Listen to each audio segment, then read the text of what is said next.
जय द्वारिकाधीश। द्वारिका के सारे राजकोष खाली कर तराजू के एक पलड़े पर रख दिए थे सत्यभामा ने, इस आशा से कि तुम तुल जाओगे। दूसरे पलड़े में बैठे श्री कृष्ण, हो जाएगा उनके पक्ष का पलड़ा ऊंचा।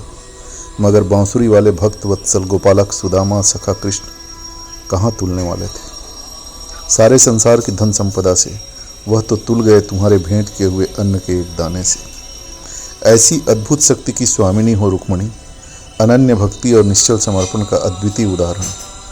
कहते हैं तुम्हें कृष्ण से संवाद के लिए शब्द की आवश्यकता ही नहीं थी, तुम उनके और वह तुम्हारे मन का भाव पढ़ लेते थे। लक्ष्मी स्वरूपा के नाम से सुशोभित हो, फिर क्यों सारा संसार राधा कृष्ण ही कहता है, रुक्मणी की कृष्णा क्यों नहीं कहता।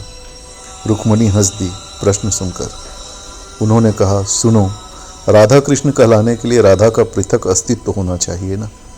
रुक्मणी तो विलीन हो चुकी है कृष्ण में। जब तुम कृष्ण का नाम लेते हो तो समझो रुक्मणी का भी स्मरण स्वयं कर लेते हो, क्योंकि रुक्मणी तो कृष्ण हो चुकी है। राधा रानी तो कान्हा की प्रेयसी है, मानिनी है, रूठ जाती है और हट करती है कि कान्हा को मनुहार करनी ही होगी।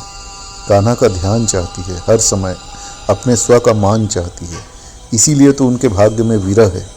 सत सत नमन उनके अगाध प्रेम और विरह के निर्वाह को।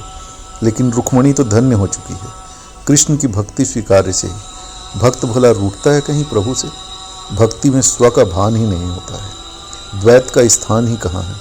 द्वारिका का राज कार्य संचालित करने वाले, अभिमन्यु को महायोद्धा बनाने वाले, महाभारत की युद्ध भूमि पर गीता का प्रवचन करने वाले कृष्ण की अर्धांगिनी तो रुक्मणी ही हो सकती है, राधिका नहीं। प्रेम में चुनाव का अधिकार सबको है।